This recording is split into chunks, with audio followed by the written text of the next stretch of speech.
Hello, this is Hope Roski stepping in for Mike Briggs with Briggs on Books. And today we have, all the way from Canada, author Lydia M Hawke. Lydia, welcome to the show.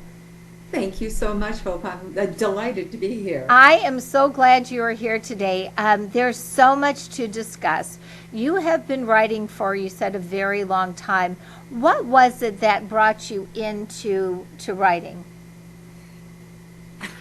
I was always a reader, and I was never quite satisfied with how the stories ended, so I wanted to write my own versions, and then I wanted to write my own stories, and it's just something that I've always had a passion for. I love words. As a former teacher, vocabulary is something I always focused on, and especially when it came to adjectives, adverbs, because they're the things that really embellish a story. The descriptor words, or the verbs, the adverbs describing the verbs, and it draws you in. If you're the person on the outside who's reading into the story, those are the type of things that captivate you.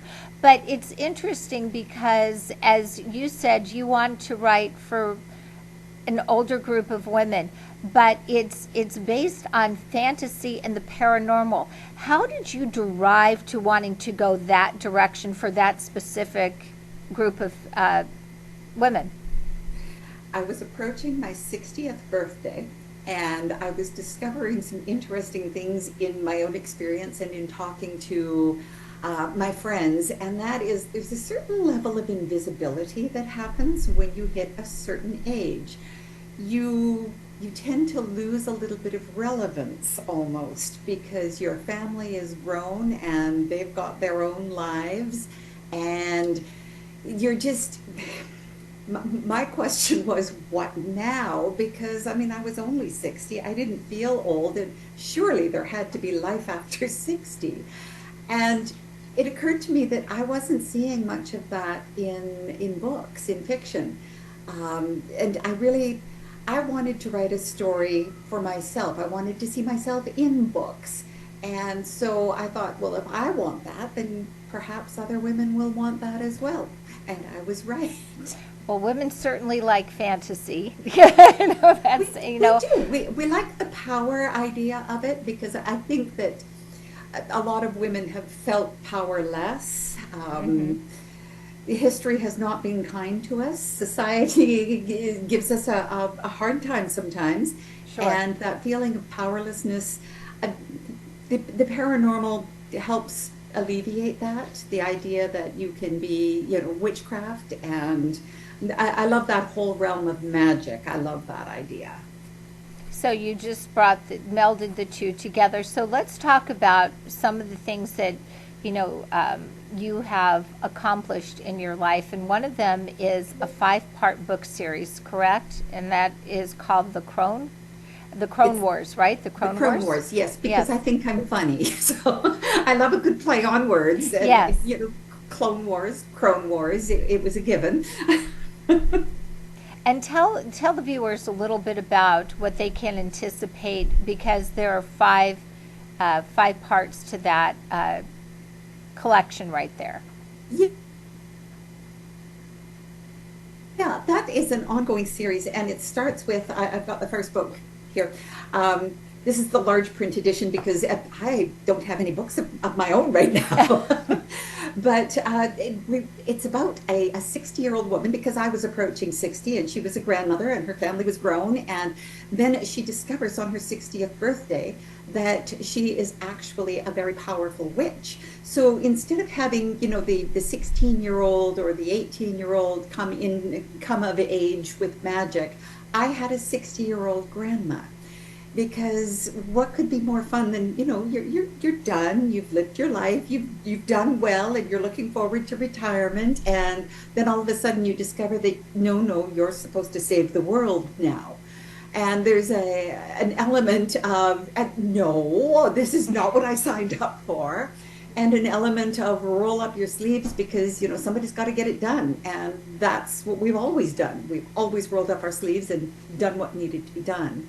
So the five-part series is the continuing adventure of this grandma as she finds herself deeper and deeper into the magical world. She's got a rather hot wolf shifter as a protector because, you know, we need a little bit of romance in there. And she has a very sarcastic gargoyle, living gargoyle that comes to life. And there's Arthurian mythology woven into it, and there's parallel universes woven into it, and I had a lot of fun with it. And it's fun. It's some parts of it are dark. The women who read it, they love the humor, and they love seeing themselves reflected in a character in a book. I think that is wonderful, and they call it fun and empowering. And that to me says so much. I've done my job there. If I'm Yes, well, empowering women. and you know, as somebody who is in her 60s, that fun and empowerment is something that is a feeling that I'd like to continue to carry through. And I can tell you that within my peers, they feel the same way, you know, to have that fun, to have that light, to have that empowerment. We've been through so much in our journey of life, and this is just, it sounds like a great way to be lifted, if you will. Yes, because I mean, like, again, only 60. We've got a lot of living ahead of us. Yes. Yes. And there should be some fun in there. Yes, I would agree. I would agree. So let's talk a little bit about your next series that you have out. So, you know, it's interesting for geology when you talk about obsidian rocks, if we could just pull that up on the screen. Your next series is called the Web of Obsidian, and I think you have one called Web of Obsidian Sisters, correct? Series? The trilogy is the Obsidian Sisterhood. There you go. And the first book is A Web of Obsidian. The second is coming out next month, and that is A Tangle of Obsidian. And then there will be one more book later this year. And then, because it's a parallel story to my Crone books, the main characters will meet in a final Crone book that will tie the two worlds together. Because I'm an independent author and I get to do this. Yes. So you're actually bringing the two, right. So you're bringing the two together, which is, I think, very creative on your part. So once that all wraps up, will you continue with those series, or will you maybe shoot into a different direction, I should say? If you had asked me a few months ago, I would have said, no, that final book will be the final book in the Crown Wars. But of course, then, you know, the little imagination wheels get turning, and I'm like, well, there is room. We'll see. I do have a literary agent, and she has suggested that we try and get something into the traditional market, which would mean stepping away from the series, but staying in the same vein. The books that I'm writing for older women are really, really resonating, and I have a lot of fans who they love that older woman idea, and I do too. I mean, the older I get. In A Web of Obsidian, I have a former nun who is 69 years old. Now, I'm not quite there myself yet, but, you know, there's still life in the old girl. Absolutely. So if some of our viewers would probably be interested, what is the best way to order your books? I have all kinds of links and so on my website at lydiahawkebooks.com, and that's Hawk with an E at the end of it. I have my own ebook store. I will soon have print books available there, but you can honestly go into any retailer online and look up the book or my name, and everything will come up, because I've got audiobooks for all of the Crone books now, and Web of Obsidian has an audio as well. So print, large print, I try to cover as many bases as I can.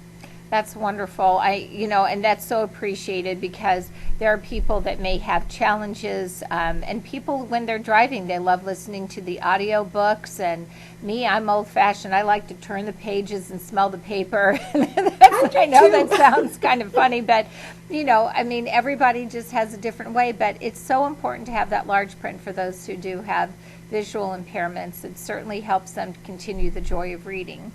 It does. It does. Well, I can't thank you enough. I really appreciate you coming on again. And we're going to bring up the other collection of books as well. And I just want the viewers to see that one more time. It's called The Crone Wars. And again, viewers, if you're looking for a series, and especially I would say women, if you're kind of in that 60s zone and you're looking for some fantasy and a little bit of paranormal thrown in, this is going to be a great read for you. Again, it's called The Crone Wars. The author is Lydia M Hawke, and we are, again, so glad to have you on the show, Lydia. I hope you come back and join us again. Thank you ever so much. This was lovely. It was, absolutely. This is Hope Roski with Briggs on Books.